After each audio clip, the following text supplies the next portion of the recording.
Anil Ambani enforcement directorate విచారణకు హాజరు కానున్నారు. ఈడీ విచారణ కోసం ఆయన ముంబైలోని తన నివాసం నుంచి ఢిల్లీకి బయలుదేరారు. 17,000 కోట్ల బ్యాంకు రుణ మోసం కేసుతో సంబంధమున్న మనీ లాండరింగ్ ఆరోపణలపై ఈడీ ఆయన్ను ప్రశ్నించనుంది.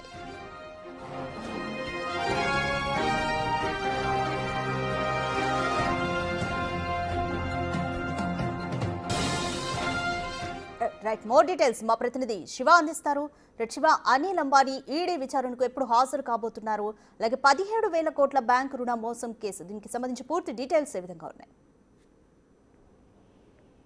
రైట్ రజిక, అనిల్ అంబానీ మరి కాసేపట్లో ఈడీ విచారణకు హాజరు కానున్నారు. ఈరోజు ఉదయమే ఈడీ నోటీసుల ప్రకారం ఆగస్టు 1వ తేదీన 5వ తేదీన విచారణకు హాజరు కావాలంటూ కూడా ఈడీ నోటీసులు జారీ చేసిన నేపథ్యంలో ముంబైలోని తన నివాసం నుంచి ఉదయం ఢిల్లీ బయలుదేరారు. కొద్దిసేపటి క్రితం ఢిల్లీ చేరుకున్నారు. ఇక మరి కాసేపట్లో అంటే 11 గంటలకు ఈడీ కార్యాలయానికి వెళ్ళి ఈడీ విచారణ ఎదుర్కోబోతున్నారు. 17,000 కోట్ల రుణాలకు సంబంధించి బ్యాంకుల నుంచి రుణాలు తీసుకుని వాటిని డైవర్ట్ చేసి ఆ రుణం చెల్లించకుండా బ్యాంకులను మోసం చేశారనే కోణంలో ఈడీ దర్యాప్తు ప్రారంభించింది. దానిలో భాగంగా గత వారం మొత్తం కంపెనీలకు సంబంధించి అంబానీకి సంబంధించిన 50 కంపెనీలు, అలాగే 25 మంది వ్యక్తులకు సంబంధించిన 35 ప్రాంతాల్లో ఈడీ అధికారులు సోదాలు నిర్వహించారు. దానితో పాటు సిబిఐ సెంట్రల్ ఇన్వెస్టిగేషన్ బ్యూరో ఏదైతే ఉందో సిబిఐ దాఖలు చేసిన 2 ఛార్జ్షీట్లకు సంబంధించి కూడా ఈ ఎఫ్ఐఆర్ల ఆధారంగా కూడా ఈడీ చర్యలు చేపట్టింది. మొత్తంగా చూసుకుంటే బ్యాంకుల నుంచి రుణాలు తీసుకుని మోసం చేశారనేది ప్రధానంగా అనిల్ అంబానీ ఆరోపణలు ఎదుర్కొంటున్నారు. దానికి సంబంధించి వివిధ బ్యాంకుల నుంచి దాదాపు 10-12 ప్రభుత్వ రంగ బ్యాంకుల నుంచి లోన్లు తీసుకున్నారు.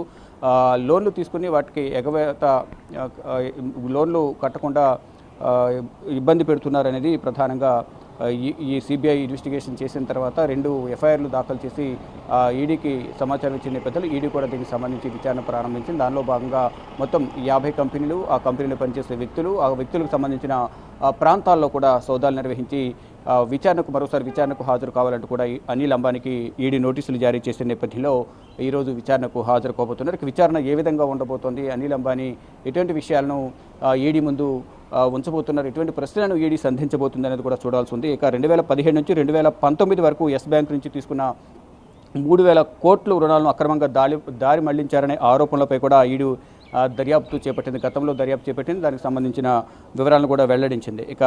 ఇక బ్యాంకు ప్రమోటర్లతో సంబంధం ఉన్న సంస్థలకు నిధులు బదిలీ అయ్యాయనేది, ఎవరైతే బ్యాంకు ప్రమోటర్లు ఎవరైతే ఉన్నారో, ఒకవైపు ప్రభుత్వ రంగ బ్యాంకుల నుంచి 12 నుంచి 13 బ్యాంకుల నుంచి రుణాలు తీసుకున్నారు. ఆ రుణాలు ఇచ్చిన ప్రమోటర్లు ఎవరైతే ఉన్నారో వారిని కూడా ఈడీ విచారించేందుకు సిద్ధమైంది. ఈ రుణాలు ఏ విధంగా ఇచ్చారు, అంటే ఏ ప్రాతిపదికన అతనికి రుణాలు మంజూరు చేశారనేది కూడా బ్యాంక్ ప్రమోటర్లు ఎవరైతే ఉన్నారో వారిని కూడా ఈడీ విచారించాలనే యోచనలో ఉంది. దానికి సంబంధించి వారికి కూడా నోటీసులు జారీ చేసినట్లు కూడా తెలుస్తోంది. ఇక 2017-2018 ఆర్థిక సంవత్సరంలో కూడా 3,742 కోట్లుగా ఉన్న కార్పొరేట్ రుణం అనేది మరుసటి సంవత్సరానికి ఏడాదికి 8,670 కోట్లకు చేరింది. ఇక బ్యాంకులను మోసం చేసే విధంగా కూడా అనిల్ అంబానీ వ్యవహరించారు. కాబట్టి అనిల్ అంబానీ మొత్తం బ్యాంకుల నుంచి 17,000 కోట్ల రుణాలు తీసుకున్నారు. ఆ బ్యాంకుల నుంచి రుణాలు తీసుకుని దారి మళ్లించారు అనేది ప్రధానంగా ఒక ఆరోపణ ఎదుర్కొంటున్నారు. ఈ ఆస్తులకు సంబంధించి, అక్రమాలకు సంబంధించి ప్రధానంగా సిబిఐ కూడా 2 ఎఫ్ఐఆర్లు నమోదు చేసింది. ఆ ఎఫ్ఐఆర్ల ఆధారంగా ఈడీ విచారణ చేపడుతోంది. ఇటు అనిల్ అంబానీతో పాటు ఎవరైతే బ్యాంకర్లు ఎవరైతే ఉన్నారో, బ్యాంకులు లోన్ ఇచ్చాయో, ప్రభుత్వ రంగ బ్యాంకులు 12 నుంచి 13 బ్యాంకులు, ప్రధానంగా వాటిలో 13 నుంచి 12 బ్యాంకులు ఏవైతే ఉన్నాయో వాటిలో తాజాగా వాటికి కూడా లేఖలు రాసింది. State bank of India, SBI, axis bank, ICICI, HDFC bank, UCO bank, Punjab Sindh బ్యాంకులు, ఇవన్నీ కూడా ప్రభుత్వ రంగ బ్యాంకుల నుంచి కూడా లోన్లు తీసుకుని ఆ లోన్లు ఏ ప్రాతిపదికన ఇచ్చారనే కోణంలో కూడా దర్యాప్తు కొనసాగిస్తున్నారు. దానికి సంబంధించి ఆ బ్యాంకులు కూడా నోటీసులు అంటే లేఖలు కూడా రాశారు.